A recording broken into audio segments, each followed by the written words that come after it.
Et si 2019 était l'année du sacre tant attendu, après leur victoire 4-1 face à Rouen dimanche, les hockeyeurs grenoblois se relancent dans la course au titre de champion. Enfilez votre short et vos baskets, la course de la résistance c'est dans un mois, l'occasion de se dégourdir les jambes et de découvrir des lieux emblématiques de la résistance.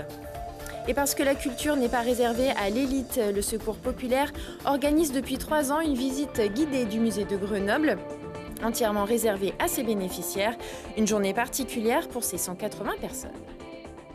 Bonsoir à tous, bienvenue dans ce JT du lundi 8 avril 2019, toutes les heures à partir de 18h, 10 minutes pour faire le tour de l'actualité du Grand Grenoble. L'aventure continue pour les brûleurs de loups, impressionnant de maîtrise sur la glace de pôle sud dimanche. Les hockeyeurs grenoblois n'ont laissé aucune chance aux Dragons. Vainqueurs 4-1, ils décrochent ainsi une belle en finale de Ligue Magnus et se prennent à rêver d'enfin soulever cette coupe qui leur échappe depuis 10 ans. Le résumé de la rencontre avec Lucine Dailly. Et à la fin, c'est toujours Rouen qui gagne. Cette petite phrase, cet adage, les brûleurs ne veulent plus l'entendre. Eux qui ont buté contre les Dragons en 2012, en 2018, les Grenoblois se retrouvent encore au pied du mur avec une balle de match pour les Rouennais. Alors que faire? Sortir le grand jeu. Une patinoire pleine, des invités de marque, un public à bloc. Le titre, il est pour nous, c'est sûr! On y croit depuis le début, ça va le faire. Et surtout une qualité de jeu sortie des tripes des brûleurs. Après 5 matchs au coude à coude, où tout s'est joué à 1 point près, les Grenoblois sortent le meilleur de leur potentiel. En allant chercher le contact, en allant jouer collectif chaque seconde, ça paye, la porte s'ouvre, l'excellent gardien rouennais laisse rentrer. C'est sur ça qu'on a travaillé depuis le début de saison, d'être esprit d'équipe, travailler fort. Puis on a vu les moments difficiles, comment les joueurs ils travaillent un pour l'autre. Puis c'est ça que ça fait la différence aujourd'hui.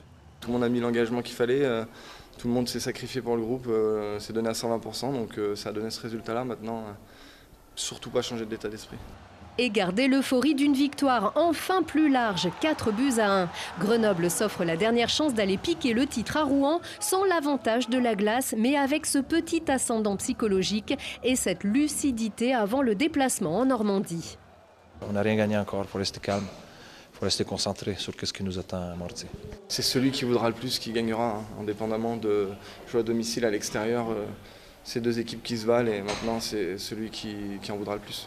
Ça va être la guerre pendant 60 minutes minimum et de toute façon on n'a pas à réfléchir ou à se poser de questions, c'est 3-3 et celui qui gagnera mardi aura la coupe au bout. La Coupe Magnus, Rouen l'a gagnée 6 fois ces 10 dernières années, pendant que Grenoble rongeait son frein, mais la roue tourne peut-être enfin. Et les brûleurs de loups sont donc à 60 minutes du rêve ou d'un nouveau cauchemar. Verdict ce mardi à 18h à Rouen. Des victoires, il y en a eu d'autres ce week-end sur les terrains isérois. On voit ça tout de suite dans le Zap Sport. Une déculottée qui fait mal. Une semaine après la désillusion à 3, le GF 38 enchaîne une deuxième défaite face à Orléans. Score final au stade des Alpes 0-4. Les Grenoblois restent 10e de Ligue 2. Même pelouse, émotion différente. Le FCG s'impose pour la première fois de l'année 2019. Une victoire 21-17 face au Stade français qui redonne de l'espoir aux Rouges et Bleus pour leur survie en top 14. Le maintien va passer par là. Il faut qu'on soit tous ensemble et que voilà, on se tienne les coudes, qu'on soit fort en conquête et que les 3 quarts courent derrière. Et voilà, ça va le faire. On va réussir. Objectif accompli pour les Centaures. Face aux Hurricanes de Montpellier, les Grenoblois avaient plus qu'une simple victoire en jeu. En ligne de mire, une place pour les playoffs. Victoire 14-10 pour les Centaures qui reviennent à égalité de Montpellier au classement. Ils n'avaient pas le droit à l'erreur en déplacement à Marseille. Le GVUC manque le coche en terre phocéenne et perd 3-2 face à un concurrent direct au maintien. Prochaine échéance pour se sauver, la réception de Royan le 13 avril. Et on se quitte avec les presque 5000 courageux du week-end dernier au départ de la mythique course Grenoble-Visil. What a glorious feel and I'm happy again. Allez, on garde le rythme et on allonge sa foulée direction Alvar pour une autre course, celle de la Résistance. Cette fois, le 8 mai n'est pas seulement un jour férié historique, c'est aussi l'occasion de se dégourdir les jambes. Un événement populaire et festif qui met en lumière des sites emblématiques de la Résistance. Après le Trièves l'an dernier, le département vous donne donc rendez-vous dans le Grésivaudan avec au choix trail, rando, course, cyclo et une petite nouveauté. Bien sûr, le Grésivaudan, il a fallu faire des choix, parce que comme dans beaucoup d'endroits de l'Isère, il y a eu des temps forts de résistance. Donc 4 lieux symboliques ont été choisis. Un passage par domaine avec un clin d'œil à Mimi Minga qui était secrétaire de mairie et qui a bien sûr soutenu des personnes juives et fait préparer des faux papiers. Un passage par Laval et les Adrets avec la compagnie Stéphane et la compagnie Bernard. Et puis les 7 lots aussi où il y a eu un hôpital de campagne, et puis Fort Barreau aussi qui est méconnu sur ce passage pendant la guerre, qui a été un lieu d'internement pour des personnes avant de les envoyer dans des camps de concentration. 600 participants ont déjà répondu à l'appel, mais il reste encore des places. Alors n'hésitez pas à vous inscrire sur le site coursesdelarésistance.fr. Et parce que le foot, ce n'est pas que du sport et du spectacle, après les bénévoles, Proman, le recruteur officiel de la FIFA, lance sa campagne de recrutement pour la Coupe du Monde de football féminine. 2500 emplois temporaires sont à la clé dans les 9 villes hôtes. Des postes d'hôtesse d'accueil, de régisseurs, de chauffeurs accompagnateurs et d'hôtesse de caisse.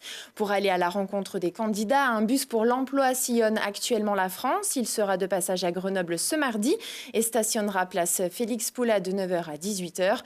Vous pourrez donc déposer votre CV. Des conseillers vous feront passer des entretiens dans le bus. Les missions débuteront début juin et prendront fin au terme de la compétition le 7 juillet. Elle était soupçonnée de rejeter ses eaux usées dans l'Isère. La fromagerie L'Étoile du Vercors, filiale du groupe Lactalis, a été reconnu coupable ce lundi. Le tribunal correctionnel de Grenoble condamne le groupe laitier à 100 000 € d'amende, dont 50 000 € avec sursis pour jet ou abandon de déchets dans les eaux superficielles ou souterraines. Le groupe est également condamné à verser une somme totale de 55 000 € à 4 associations de protection de l'environnement qui s'étaient constituées partie civile.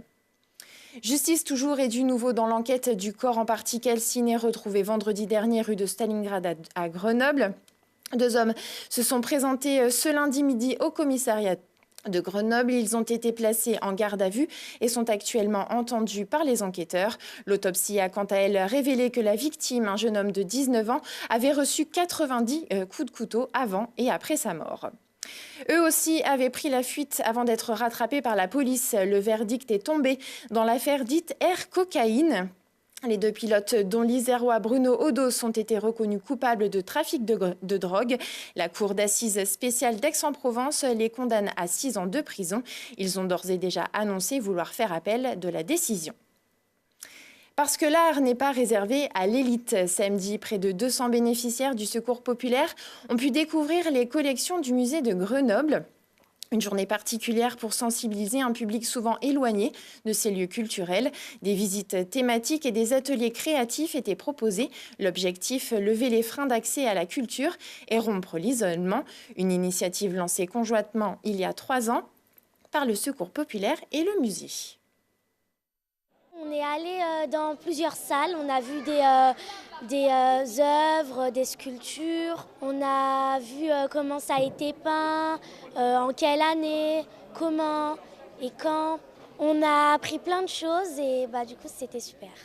On a passé une agréable après-midi. On a fait une activité de laisser les enfants, même les adultes, exprimer, dessiner. Ce côté d'imagination, c'était très très bien. C'est vrai qu'on connaît le Secours populaire à travers son aide alimentaire qu'elle procure aux personnes en situation de pauvreté qui franchissent nos portes. Mais j'allais dire, c'est notre porte d'entrée, ce n'est pas le cœur de notre activité. Le cœur de notre activité, c'est l'accès aux vacances, c'est l'accès à la santé, au sport, aux loisirs. C'est aussi l'accès, bien sûr, à la culture. C'est la première fois que je viens visiter le musée de Grenoble. Je suis très contente et ça ne sera pas la dernière fois surtout. Et le musée de Grenoble a mis en place d'autres cycles spéciaux pour les publics dits éloignés de la culture ou empêchés, comme les personnes atteintes de la maladie d'Alzheimer, les migrants ou encore les SDF. De la culture, il en sera question à 20h15 et 23h15 dans l'émission Best-of de Si on parlait, avec le comédien André Dussolier et le réalisateur Étienne Chatiliez qui viennent jouer les Tanguy sur le plateau de Thibault Leduc, en compagnie de la chorégraphe Julia Ardouka qui fait danser les femmes enceintes. Prochain rendez-vous avec l'actu dans 1 heure et en replay sur télégrenoble.net. Très belle soirée à tous.